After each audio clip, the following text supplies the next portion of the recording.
बच्चों आज हम अध्याय 13 का टॉपिक लेंगे, गोली दर्पण से संबंधित कुछ परिभाषाएं। इस वीडियो में हम 7 या 6 परिभाषाओं के बारे में जानेंगे जो आपके इस चैप्टर में बहुत महत्वपूर्ण है। तो देखिए, गोलीय दर्पण कहने का मतलब होता है एक सर्कल। ठीक, ये हमारे पास एक सर्कल है। प्रत्येक सर्कल का एक केंद्र होता है, प्रत्येक सर्कल की त्रिज्या होती है, प्रत्येक सर्कल का एक व्यास होता है। इसी की डिपेंडेबिलिटी में आज अपन चलेंगे और आगे बढ़ेंगे। ठीक है, तो देखिए, जब हम किसी सर्कल को या गोलीय दर्पण को काट लेते हैं, ये आपका गोलीय दर्पण है। ठीक, किसी गोलीय दर्पण को अगर हम इस हिस्से से काटते हैं और एक हिस्से से काट देते हैं तो हमको दो प्रकार के दर्पण प्राप्त होते हैं, कुछ इस प्रकार से और कुछ इस प्रकार से।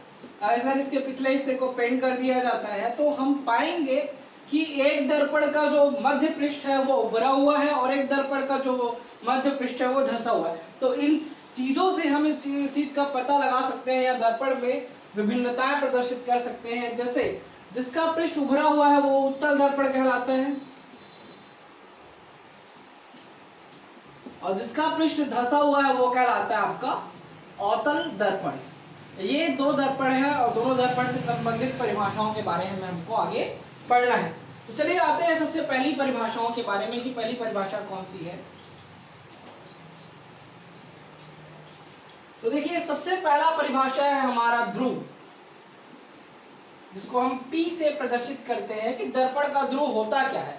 तो देखिए, हम एक ही दर्पण की बात कर लेते हैं फिलहाल, अभी जरूरी नहीं है दोनों दर्पण यूज करें। देखिए, किसी भी दर्पण का जो मध्य भाग होता है, परावर्तक पृष्ठ का मध्य भाग, आपने दर्पण के जितने पिछले हिस्से को पेंट कर रखा है, प्रकाश का परावर्तन उसी दशा से होगा। कहने का मतलब अगर यहाँ से यहाँ तक आपने इसको पेंट किया है तो यही पास आने वाली प्रकाश किरणें वापस जाएंगी। तो देखिए, परावर्तक, किसी भी दर्पण के परावर्तक पृष्ठ के मध्य बिंदु को हम कहते हैं ध्रुव। ठीक, जिसे हम P से प्रदर्शित करते हैं अर्थात पोल। किसी भी दर्पण के परावर्तक पृष्ठ के मध्य बिंदु को हम कहते हैं ध्रुव, जिसे पोल से प्रदर्शित किया, पोल कहते हैं या P से प्रदर्शित किया जाता है। नेक्स्ट टॉपिक में आते हैं हम। देखिए, जल्दी क्लियर करते रहिएगा। हमारा सेकेंड टॉपिक है वक्रता केंद्र। वक्रता केंद्र जिसको हम C से दर्शाते हैं, सेंटर ऑफ कर्वेचर। देखिए, सेंटर ऑफ कर्वेचर क्या होता है, हमने जो दर्पण हमने काट के निकाला है वो गोलीय दर्पण का भाग है और गोलीय दर्पण, प्रत्येक गोलीय दर्पण का एक केंद्र होता है।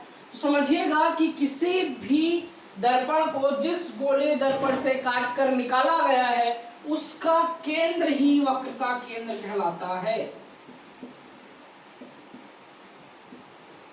मीन्स आपका दर्पण जिस गोलीय दर्पण का भाग है उसका केंद्र दर्पण का वक्रता केंद्र मीन्स सेंटर ऑफ कर्वेचर कहलाता है, जिसे हम C से प्रदर्शित करते हैं। इसी प्रकार से अगर आप नेक्स्ट थर्ड डेफिनेशन की बात करते हैं, वक्रता त्रिज्या, जिसे हम कैपिटल R से प्रदर्शित करते हैं, रेडियस ऑफ कर्वेचर, वो भी सेम डेफिनेशन से क्लियर हो सकता है कि आपका दर्पण जिस गोलीय दर्पण से काट कर निकाला गया है उसकी त्रिज्या दर्पण की वक्रता त्रिज्या तथा उसका केंद्र दर्पण का वक्रता केंद्र कहलाता है। ठीक है, या कह सकते हो किसी भी दर्पण के ध्रुव और वक्रता केंद्र के मध्य की दूरी ये कहलाती है आपकी रेडियस ऑफ कर्वेचर यानी वक्रता त्रिज्या। अगली बात समझ में, वक्रता केंद्र कहने का मतलब होता है कि दर्पण, जो भी दर्पण आपने यूज किया है, दर्पण जिस गोले दर्पण का भाग है उसका केंद्र दर्पण का वक्रता केंद्र था, उसकी त्रिज्या दर्पण की वक्रता त्रिज्या कहलाती है। वक्रता केंद्र को C से और वक्रता त्रिज्या को कैपिटल R से प्रदर्शित करते हैं। आते हैं हम अपने नेक्स्ट टॉपिक में।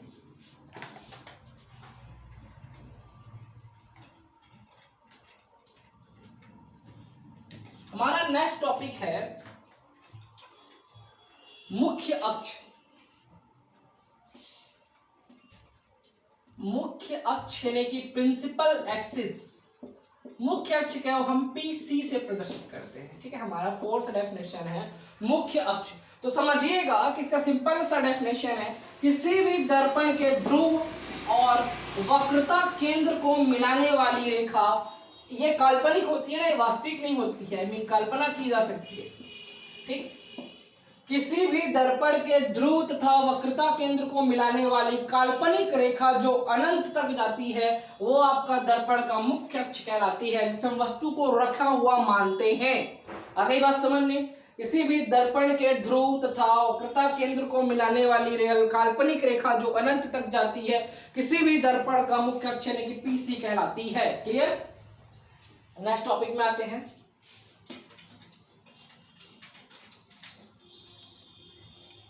हमारा फिफ्थ टॉपिक है मुख्य फोकस।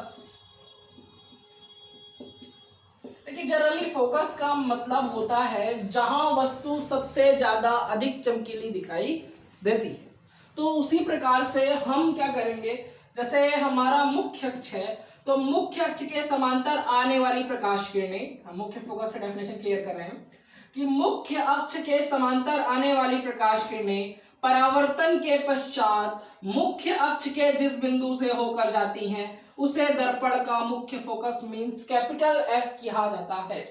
क्लियर? यहां तक के क्या बोलोगे आप कि किसी भी मुख्य अक्ष के, किसी दर्पण के मुख्य अक्ष के समांतर आने वाली प्रकाश किरणें परावर्तन के पश्चात मुख्य अक्ष के जिस बिंदु से होकर जाती है उसे दर्पण का फोकस कहलाते हैं।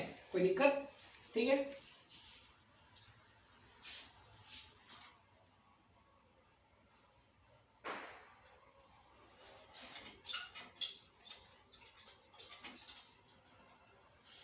ये हो गया आपका।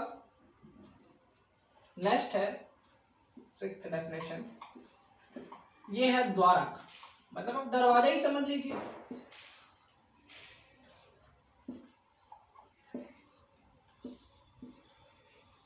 देखिए दर्पण का द्वारक किसको कहते हैं, तो देखिए जितने हिस्से को हमने पेंट कर रखा है प्रकाश का परावर्तन उतने हिस्से से ही संभव है। तो उसी का जो व्यास होता है ना, ये वाला हिस्सा एक्स और वाई ले लेते हैं पर, यही हिस्सा कहलाता है आपका द्वारक। तो आप इसको डिफाइन कैसे करें? देखिए प्रत्येक दर्पण की वक्रीय पृष्ठीय सीमा होती है, प्रत्येक दर्पण की वक्रीय पृष्ठीय सीमा होती है जिसका व्यास द्वारक कहलाता है। आगे बात समझ में? प्रत्येक दर्पण की वक्रीय पृष्ठीय सीमा होती है जिसका व्यास द्वारक कहलाता है। और हमारा लास्ट है फोकस तल। फोकस तल किसको कहते हैं? तो देखिए समझिएगा,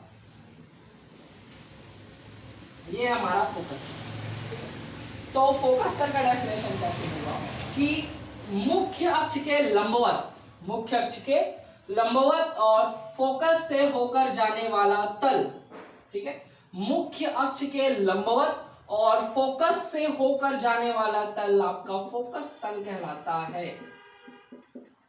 क्लियर? कि किसी भी दर्पण के मुख्य अक्ष के लंबवत तथा फोकस से होकर गुजरने वाला तल फोकस तल कहलाता है। इस प्रकार से हमने सातों डेफिनेशन क्लियर कर लिए। अब आते हैं नए लेक्चर में, विशेष ध्यान देंगे।